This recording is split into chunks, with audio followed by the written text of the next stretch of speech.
Você quer conhecer alguns fatos curiosos, os antecedentes, nos bastidores do Grito do Ipiranga?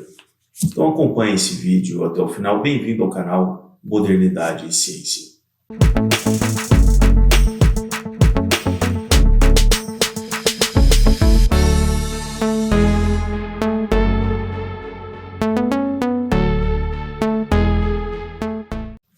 Eu sou o Paulo Bittencourt e neste vídeo trazendo algumas questões históricas, sociológicas a respeito da proclamação da independência no Brasil. Eu vou relatar parte dos fatos que ocorreram há 200 anos atrás. Então, nem tudo aquilo que nós conseguimos identificar a gente pode comprovar. Mas existem alguns fatos históricos que foram documentados. E existe também toda uma narrativa que se constrói em cima desses fatos. Evidentemente que ninguém aqui vai acreditar que aquela imagem, Dom Pedro ali nas margens do Ipiranga, aquele quadro, inclusive, ele foi baseado em quadros de batalhas europeias. O Pedro Américo, muito estudioso disso, ele encaixou aquele tema, do Grito do Ipiranga, copiando ideias que você, de fato, como artista, você vai reproduzir aquilo que já deu certo. Enfim, então aquele quadro é uma construção que, se vocês pesquisarem, vocês verão que ele tem toda uma estrutura de quadros que já existiam. Isso não é só ali no Grito do Ipiranga. Outros quadros também da história brasileira foram baseadas em obras já existentes. Então, fazendo aqui um pequeno resumo do que seria ali aquele final de século XVIII, um século muito conturbado. A Revolução Industrial estava mudando toda a dinâmica social, principalmente ali da Europa. Evidentemente que potências como Espanha, Portugal, com aquele estilo de potência colonial, estava erudindo. Então, é evidentemente que Portugal acabou ficando muito associado à Inglaterra, da mesma maneira que a Espanha foi se associando mais à França.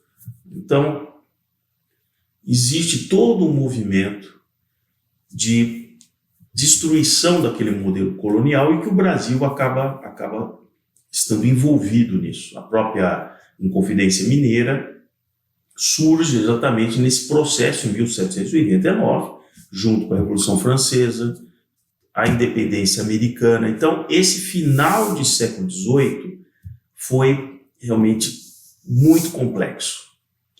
E aí, que para falar de independência do Brasil, a gente não pode deixar de pontuar José Bonifácio de Andrade e Silva, nascido ali em junho, em Santos, cidade de Santos, São Paulo, em 1763, de uma rica família já estabelecida ali como comerciantes em Santos. Ele, bastante jovem, vai para Portugal, como todos aqueles jovens de elite brasileira, iam estudar em Portugal. E aí ele vai fazer um curso ali de humanidades, tal, na Universidade de Coimbra. Nessa época, já ali praticamente final do século XVIII, já existiam duas correntes maçônicas muito importantes, uma ligada à Inglaterra e uma ligada à França. De uma maneira assim, bem resumida, não vou entrar aqui em detalhes, os monarquistas ingleses, por considerarem a monarquia inglesa superior àquilo que tinha acontecido na França, se vocês olharem o Edmund Burke, que escreve o livro sobre a Revolução em França, enfim, eles se mantiveram monarquistas, mesmo ali com a estrutura de lojas maçônicas inglesas, e isso foi denominado maçonaria azul. Por outro lado, na França, com todo aquele movimento republicano, a maçonaria francesa foi intitulada Maçonaria Vermelha. O José Bonifácio ele, pela ligação monárquica que ele tinha, ele foi introduzido na maçonaria estando estudando em Coimbra, mas ele ficou do lado da maçonaria azul, porque ele era um fervoroso monarquista. E aí surge um outro personagem que eu tenho que introduzir até chegarmos no evento da independência. O Joaquim Ledo, que eu já citei em alguns vídeos, que ele também está ali no monumento da independência. São os 4 personagens maçônicos que estão nos pedestais do monumento da independência. O Ledo é um deles, assim como José Bonifácio, o Feijó. O Joaquim Ledo é carioca, nasceu quase 20 anos depois do Joaquim Bonifácio. E ele também segue para Portugal para fazer os estudos inicialmente em medicina. Mas ele não completa o curso e ele retorna ao Brasil já bastante contaminado por um sentimento republicano da maçonaria vermelha. E aí ele monta um jornal no Rio de Janeiro, isso já é começo ali do século XIX,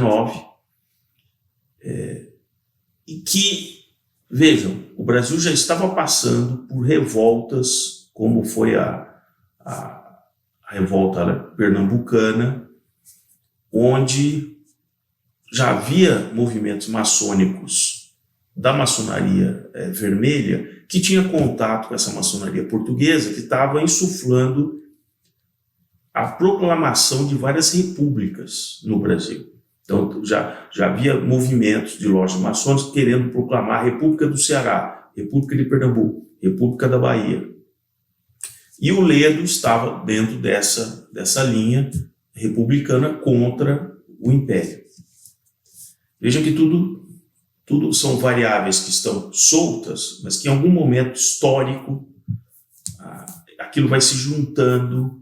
Então existe uma corrente que você é uma peça ali naquilo e aquela corrente vai te levando para um certo desdobramento, que nenhum deles pensou, nem o Ledo, nem o Joaquim Bonifácio, muito menos o Dom Pedro I, nascido ali em 1798, né? Uma coisa assim, e ele não sabia, era um passageiro.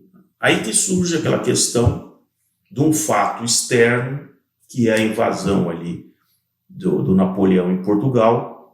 Aliás, Napoleão reconheceu que Dom João VI, ele falou, aquele portuguesinho foi o único que conseguiu me enganar e tal, porque foi brilhante. O Dom João VI, com o conselho de ministros que ele tinha, recomendou que ele realmente saísse com a proteção da Inglaterra, né?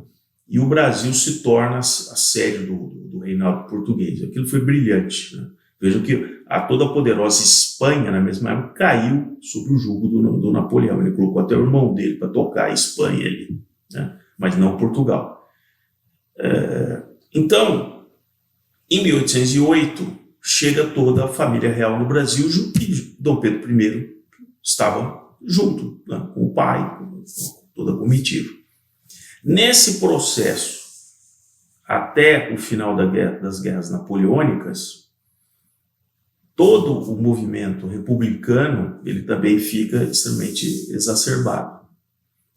Por volta ali de 1818, já começa uma certa pressão com a queda ali do Napoleão, a derrota total. Vocês sabem da história, para o retorno do Dom João VI a Portugal. Começa uma manifestação muito poderosa ali em Portugal, à beira de uma guerra civil, digamos assim, que culmina com a ida de Dom João VI em 1821. Ele retorna para Portugal, já deixando o filho muito jovem. Veja que em 1822, o Dom Pedro I tinha 23 anos. Então, em 1821, ele deixando ele como príncipe regente, ele já orienta o filho que, se fosse necessário, que ele proclamasse a independência do Brasil, porque era uma grande jogada. Ele proclamaria a independência do Brasil, mas ele era o futuro rei de Portugal. Então, o Brasil conseguiria capturar Portugal novamente após o falecimento de Dom João VI. Em Portugal, todo mundo sabia disso, assim, toda aquela elite sabia disso. Por isso que eles impuseram que, quando Dom João VI retornasse, que Dom Pedro I fosse junto. Se Dom Pedro I tivesse retornado junto com o pai, ele acabaria sendo preso e assassinado, alguma coisa assim, porque sabiam que ele era o futuro rei de Portugal. E ele fica. Então, voltando a 1818, o José Bonifácio já estava aposentado, um grande mineralogista. O José Bonifácio descobriu 12 minerais novos. Ele fez a carreira na mineralogia. Cara brilhante. Falava ali, além do alemão, francês, inglês, lia grego, latim, era uma sumidade. Ele já aposentado da Universidade de Coimbra, ele toma a decisão de retornar ao Brasil, mesmo porque ele já tinha um irmão que, por participar de uma revolta republicana na Bahia, estava preso na Bahia. E ele volta, então, ao Brasil em 1819. Por quê? Porque ele queria combater a maçonaria vermelha do Ledo, que queria implantar repúblicas no território brasileiro quando a monarquia fosse dizimada. E o Bonifácio tinha uma visão de que, se isso ocorresse, o destino do Brasil seria muito semelhante da América Espanhola, que havia inclusive uma divergência de também maçons, o San Martín e o Bolívar também da maçonaria vermelha. Acabou prevalecendo a visão do Bolívar, criando repúblicas, e aí houve uma fragmentação da América Espanhola. O Bonifácio achava que isso ia acontecer exatamente assim com o Brasil. Ele, mesmo monarquista, ele não querendo uma ruptura da monarquia, ele vem ao Brasil para se contrapor e dizer o seguinte: olha, vamos fazer o seguinte, eu vou apoiar essa questão da independência do Brasil, mas ele vai continuar uma monarquia, e aí, paulatinamente, a gente vai caminhar para uma república. Então, essa era a visão do José Bonifácio. Ele, então, ali, ao retornar para o Brasil, no Brasil ele já tinha 56 anos, que era uma pessoa, para aquela época, uma bastante idade, e o Dom Pedro de 22 para 23 anos. E pelas influências políticas que ele tinha, de família, de tal, ele se torna ali um ministro do governo de Dom Pedro I. Quando Dom João VI sai, existe um governo provisório ali, e o José Bonifácio passa a fazer parte. Aí vamos colocar o contexto da província de São Paulo. Já era uma província bastante rebelde, porque São Paulo nunca se enquadrou no sistema colonial. Ele não tinha nem a riqueza das Minas Gerais, ele não tinha o glamour de ser a capital do país, no Rio de Janeiro, ele não tinha a riqueza ali, por exemplo, do que seria o Rio Grande do Sul, com aquela produção de charque, de cavalos, de gado. Então, São Paulo se especializou em ser um mateiro. Aonde você quisesse chegar, você tinha os especialistas paulistas. Tanto é que, se você vê todas as estradas principais do estado de São Paulo, é um formato de um catavento, né? Então, se você quer Anhanguera, Imigrantes, né? Bandeirantes, mesmo a Via Dutra, o Vale do Paraíba, são rotas dos bandeirantes indo para todo local onde você quiser chegar. Você tinha que contratar um paulista, seja com uma atividade lícita ou ilícita, ele ia levar você, se você quisesse, até no Paraguai. Não é à toa que os paulistas que foram ali descobriram ouro no Mato Grosso, né?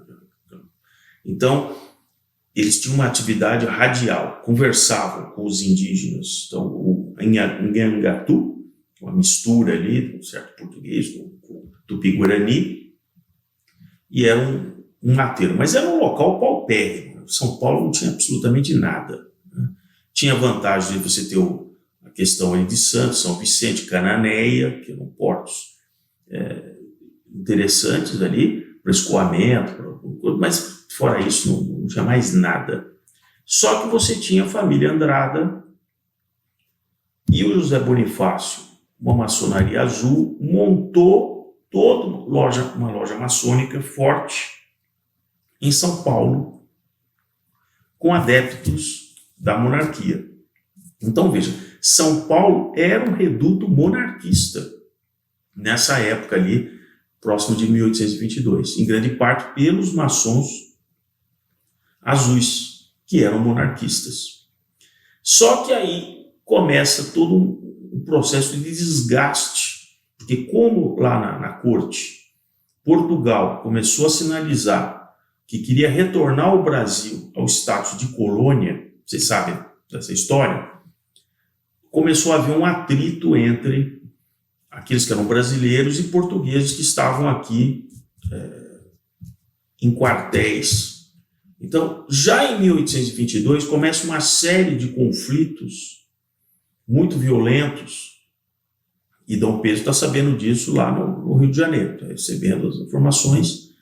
Culmina, por exemplo, com uma situação onde 12 soldados brasileiros, né, que serviam ali as forças, se colocam na frente do quartel protestando porque o soldo deles era menor do que soldados equivalentes portugueses. Os 12 foram enforcados. Isso já gera uma comoção popular muito forte e uma tensão na cidade de São Paulo. É enviado até uma tropa de Santos, isso aí já é por volta de maio, junho de 1822. Então o caldo estava fervendo em São Paulo, numa província que seria uma coisa, em tese, irrelevante. Chega ao ponto do Dom Pedro I destituir o que seria o governador daquela província e tentar substituir por alguém dele. A cidade, né, não aceita, manda de volta o cara. O caldo estava fervendo ali por volta de agosto de 1822. Então, veja que interessante.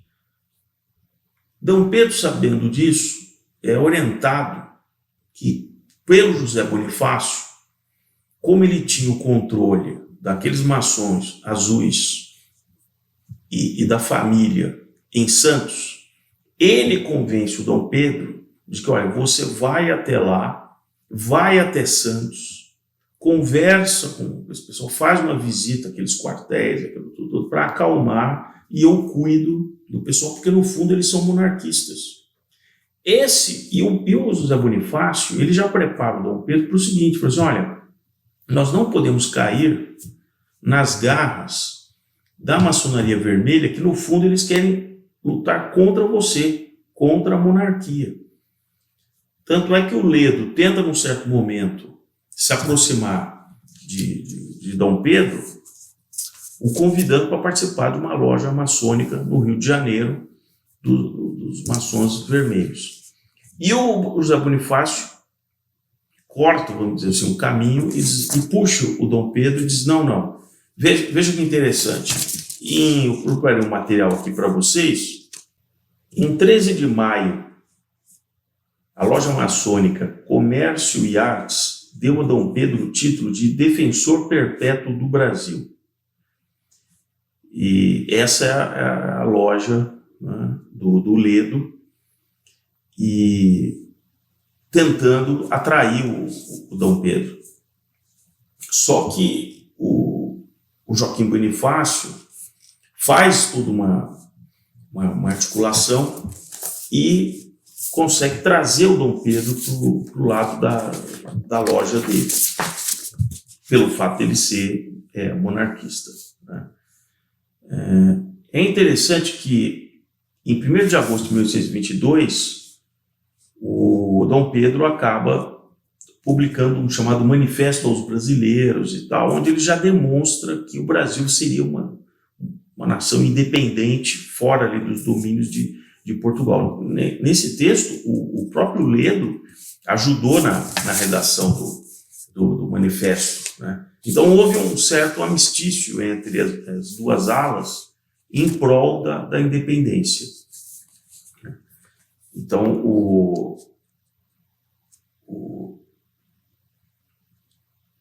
o Ledo e o José Bonifácio até que se harmonizaram ser uma causa maior, que de qualquer forma ambos queriam a independência. Eles só divergiam do que seria o Brasil independente depois. O Bonifácio queria ainda uma monarquia, o Ledo queria uma república, né? Bom, aí nós temos o seguinte, o Dom Pedro I, ele decide ali por volta de 13 de agosto, 13 de agosto de 1822, de ir realmente então para São Paulo. Coloca Dona Leopoldina como a representante ali, né, dá poderes a ela para tomar todas as decisões, e ele parte numa viagem ali de 12 dias até chegar em São Paulo. Ele foi muito aclamado, em todos os lugares que ele passou, ele era um príncipe regente muito popular, muito bem quisto. Apesar de ser português de nascença, mas os brasileiros o identificavam realmente como um príncipe legítimo, né? E é claro que todos eles sabiam que um dia ele seria o rei de Portugal, e pela circunstância, então, ele tinha essa vantagem, né? Mas ele era um cara carismático e jovem e conseguiu o apoio do povo, né, por onde ele passou. Ele chega, então, em São Paulo, por volta de 25 de agosto. E aí ele descansa uns dias, depois dessa longa viagem, e é aí que ele conhece uma coisa que também foi totalmente armada, a que viria a ser a Marquesa de Santos. Tem um evento interessantíssimo que colocam ela sendo carregada naquelas liteiras, e aí ele, bem no momento em que ele está com soldados da guarda pessoal, e a liteira fica no meio do caminho, então tudo isso é documentado. Ele desce do cavalo, vai ver o que aquela senhora estava ali, aí ele já fica ali todo apaixonado e tal. Então isso foi interessante, porque também se criou um vínculo com a província de São Paulo a partir da introdução da Marquesa de Santos na história, né? São Paulo depois até foi colocado ali como um local especial, né? Um local imperial, né? Ele compra terras da Marquesa de Santos para ajudá-la, né? O interessante é que ele segue então para Santos ali por volta de 5 de setembro.